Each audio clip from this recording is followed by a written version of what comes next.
En 1999, Pakistán fue sacudido por uno de los casos más horrendos de su historia. Javed Iqbal, un hombre aparentemente común, confesó haber asesinado a 100 niños y adolescentes.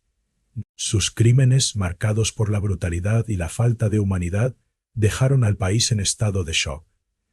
Iqbal no solo mató a sus víctimas, sino que también desmembró sus cuerpos y disolvió sus restos en ácido. Este caso no solo es un relato de horror, sino también una exploración de la mente de un asesino que desafía toda comprensión humana. Capítulo 1.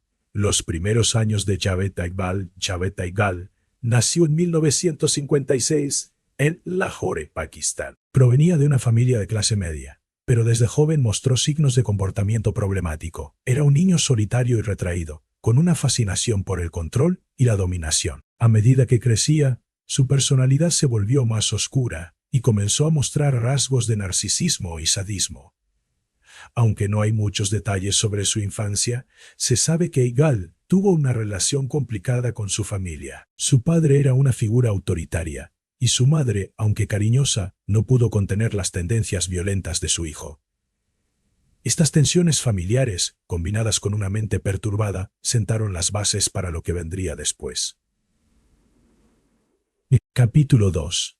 La obsesión por el poder y el control. A medida que Javed Iqbal entraba en la edad adulta, su obsesión por el poder y el control se hizo más evidente. Trabajó en varios oficios, pero nunca logró estabilidad económica o emocional. Su vida personal era caótica y comenzó a desarrollar fantasías violentas que eventualmente lo llevarían por un camino de destrucción. Iqbal también tenía un historial de abuso sexual. Fue acusado de agredir a varios niños, pero debido a la corrupción y la falta de pruebas, nunca fue condenado. Estas experiencias lo llevaron a creer que podía actuar con impunidad, lo que alimentó su deseo de cometer crímenes más atroces. Capítulo 3. Los crímenes que conmocionaron a Pakistán. En 1999, Javed Iqbal confesó haber asesinado a 100 niños y adolescentes en un período de 2 años.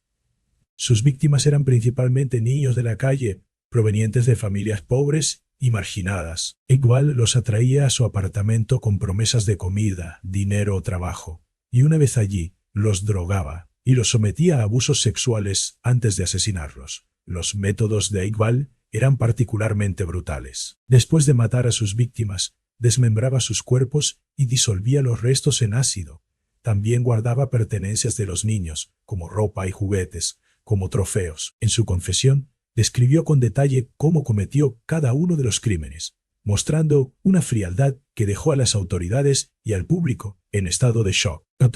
La captura y la confesión. La suerte de Iqbal se acabó cuando uno de sus vecinos, sospechando de su comportamiento, alertó a la policía. Cuando las autoridades allanaron su apartamento, encontraron pruebas contundentes de sus crímenes, incluyendo ropa y pertenencias de los niños desaparecidos. Durante su interrogatorio, Iqbal confesó sus crímenes con una frialdad aterradora. No solo admitió haber matado a 100 niños, sino que también proporcionó detalles gráficos sobre cómo lo hizo. Su confesión fue tan impactante que las autoridades tuvieron dificultades para procesar la magnitud de sus actos. Capítulo 5. El juicio y la sentencia. El juicio de Javed Iqbal fue uno de los más mediáticos en la historia de Pakistán. Aunque inicialmente se declaró culpable, luego intentó retractarse de su confesión, alegando que había sido coaccionado. Sin embargo, las pruebas en su contra eran abrumadoras, y en 2000 fue condenado a muerte. La sentencia de Iqbal fue tan impactante como sus crímenes. El juez ordenó que fuera ejecutado de la misma manera en que había matado a sus víctimas, estrangulado y desmembrado en presencia de los padres de los niños asesinados. Aunque esta sentencia nunca se llevó a cabo, reflejaba la ira y el dolor de una nación que había sido traumatizada por sus actos. Capítulo 6. La muerte de Javed Iqbal. Antes de que se pudiera ejecutar la sentencia, Javed Iqbal fue encontrado muerto en su celda en diciembre de 2001. Las circunstancias de su muerte siguen siendo un misterio. Algunos creen que se suicidó, mientras que otros sugieren que fue asesinado por otros reclusos o incluso por las autoridades. Sea cual sea la verdad, la muerte de Iqbal, puso fin a la vida de uno de los asesinos más despiadados de la historia. Sin embargo, su legado de terror sigue vivo, y su caso sigue siendo un recordatorio de los horrores que los seres humanos son capaces de cometer. Capítulo 7. El perfil psicológico de un asesino. El caso de Javed Iqbal ha sido objeto de numerosos estudios psicológicos. Los expertos han intentado entender qué lo llevó a cometer actos tan despiadados. Algunas de las conclusiones más destacadas incluyen: trastorno de personalidad antisocial. Iqbal mostraba una falta de empatía y remordimiento, características típicas de este trastorno. Narcisismo. Disfrutaba de control y el poder que sentía al cometer sus crímenes. Sadismo. Obtenía placer al infligir dolor y sufrimiento a sus víctimas. Trauma infantil. Aunque no está confirmado, es posible que Iqbal haya sufrido abusos durante su infancia, lo que contribuyó a su comportamiento violento. Capítulo 8. El legado del asesino de niños.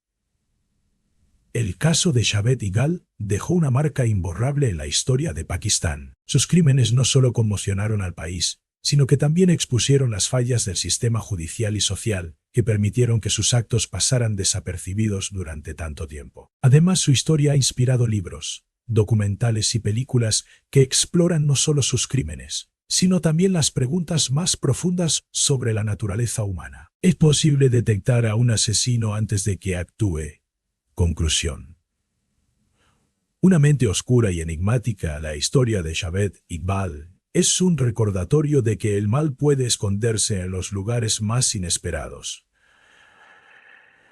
Su capacidad para vivir una vida aparentemente normal mientras cometía crímenes atroces lo convierte en una de las figuras más perturbadoras de la criminología moderna. Aunque ha pasado más de 2 décadas desde sus crímenes, el legado del asesino de niños sigue vivo, sirviendo como una advertencia sobre los peligros de la mente humana y los límites de nuestra comprensión. Fin de la historia.